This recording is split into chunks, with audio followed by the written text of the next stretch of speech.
Welcome back to the channel. Today we're talking about a fun adventure movie that mixes action and comedy. It's the 1995 film Waterworld. Just a warning, there will be spoilers. The story takes place in a future where the ice caps have melted and the whole planet is covered by water. With no land left, people have learned to survive on floating towns called atolls. They live on seafood, trade for what they need, and use anything they can find to stay alive. Fresh water, plants, and soil are more valuable than gold. People even clean their own urine to help grow food, because drinkable water is extremely rare, even though they're surrounded by ocean. Many still believe there's a place with dry land, and some groups travel far trying to find it, but no one has proved it exists. We meet a man named Mariner, who lives alone on a strange boat built from scrap. He has his own way of making fresh water. He urinates into a small container and uses a simple machine to turn it into drinking water. He even grows a small lime tree on his boat, which is a lucky treasure in this world. Mariner survives by fishing and collecting anything useful from the sea. One day, after diving underwater, he notices another boat heading toward him. The man on that boat claims he found an atoll full of supplies and wants to trade, but Mariner gets suspicious when the man asks for nothing in return. Soon, he finds out the man has stolen his thing. Before Mariner can react, a group called the Smokers arrives on fast jet skis and attacks. Mariner manages to escape because his odd-looking boat is actually very fast. The other man is caught by the Smokers. Mariner arrives at an atoll, which is a floating city surrounded by tall metal walls. At the gate, he says he wants to trade. Inside, he shows the people a jar of real dirt, which is extremely rare in their world. They pay him 124 chits for it. With the chits, he buys a tomato plant that still has soil, along with a few extra items from a woman named Helen. As he heads back to his boat, a family stops him. They ask him to get their daughter pregnant, but he says no. They get angry and tell the guards he is dangerous.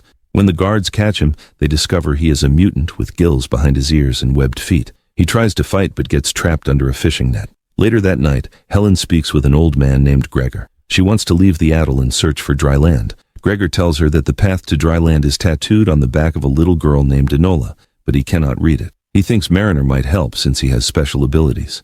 Gregor goes to Mariner's cage and asks about his mutation. Mariner doesn't show much interest at first, but when Gregor shows him the tattoo drawing, he becomes curious. Mariner says he will explain the meaning only if Gregor frees him, but Gregor says he cannot open the cage. The next day, the people of the atoll decide to kill Mariner by lowering his cage into a swamp pit. Before they can finish it, a large group of smokers, led by Deacon, arrives and attacks the atoll. They are also searching for dry land and want the little girl who knows the path to it. The smokers surround the atoll and open fire with heavy machine guns, killing many residents. Soon, smokers on jet skis jump inside using ramps they built. During the chaos, Gregor accidentally fills a balloon and floats away into the sky, leaving Helen and Enola behind. At the same time, Mariner struggles to escape as his cage begins to fall apart. Helen sees this and rushes to help him. She says she will free him only if he takes her and Enola with him, and he agrees. Mariner tells them to open the gate while he starts his boat, but the gate doesn't move. So he uses the ship's rigging to lift himself up, unlock the gate, and jump back onto the boat. Helen and Enola climb aboard, and they escape the atoll. Behind them, the smokers keep shooting, and Deacon's boat blows up. But Deacon survives by diving into the water at the last second. After the attack, the smokers continue searching for Enola. Since she has the tattoo that leads to dry land, they capture a local man and ask about her. Scared, the man tells them everything, but they kill him anyway. As they sail away, Helen asks Mariner if he really knows how to reach dry land. He says he does, but tells her to get rid of Enola before they travel any farther, because they do not have enough food or water. Helen begs him not to do that, and even offers herself if it means saving the girl. But Mariner refuses. He explains that people like him, born with gills and webbed feet, do not feel things the same way others do. Later, Mariner sees Enola drawing all over his boat. Annoyed, he throws her into the water. Helen panics, knowing Enola cannot swim, and jumps in after her.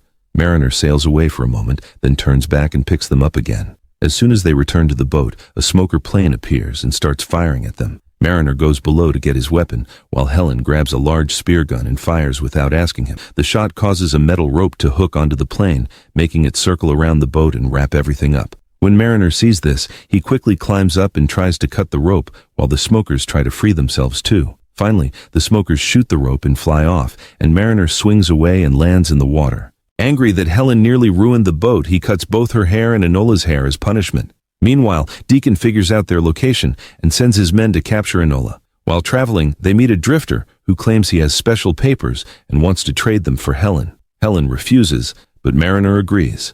The drifter takes Helen to his boat while Mariner checks the papers and realizes they are worthless.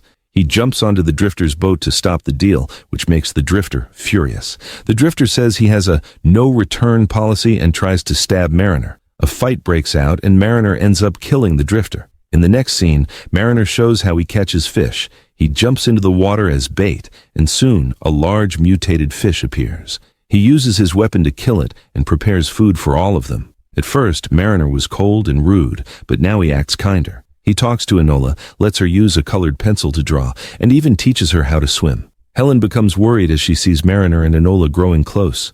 Later, they reach a barter outpost and see some men waving at them. Mariner feels something is wrong, so he checks underwater and spots smokers hiding below. He quickly turns the boat around and escapes as the smokers chase after them. They avoid the attacks, and Mariner uses extra sails like parachutes to help the boat move faster. Once they are safe, Mariner forces Helen to tell him the truth about Enola's tattoo. She explains that the tattoo points the way to dry land.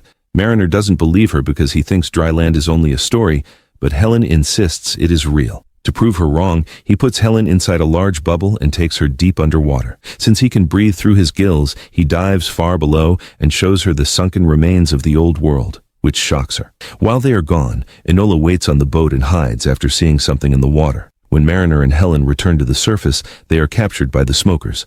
Deacon tries to pressure them to talk about Enola, but neither of them answers. To force Enola to come out, Deacon pretends he's going to shoot them. Worried, Enola reveals herself, and the smokers grab her. Deacon then orders his men to kill Mariner and Helen, but they escape by diving into the water. Helen says she cannot hold her breath long, so Mariner tells her he will breathe for both of them. He kisses her underwater to help her breathe, which is a strange surprise. After some time, they come back up and see their boat has been destroyed. Meanwhile, Deacon tries to act friendly toward Enola and asks her about the tattoo, but she refuses to speak. He gives her colored pencils and asks again, but she still stays silent. Back at the wrecked boat, Mariner and Helen feel hopeless.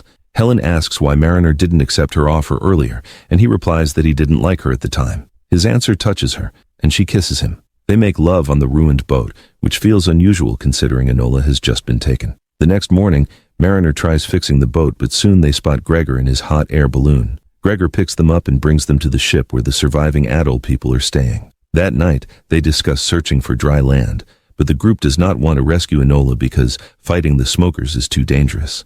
Mariner decides he will go alone to save her. After some time, he reaches the smokers' ship and begins taking out their men quietly, one by one. Meanwhile, Deacon gathers the smokers and lies, saying he has already found the path to dry land. He orders them all to start rowing to push the ship forward. While the men row, Mariner walks up to Deacon alone and demands he release Enola. When Deacon refuses, Mariner threatens to drop a burning torch into the oil supply, which would make the whole ship explode. Deacon does not believe Mariner will actually drop the flame, but Mariner is reckless and lets it fall. The ship explodes in a huge blast.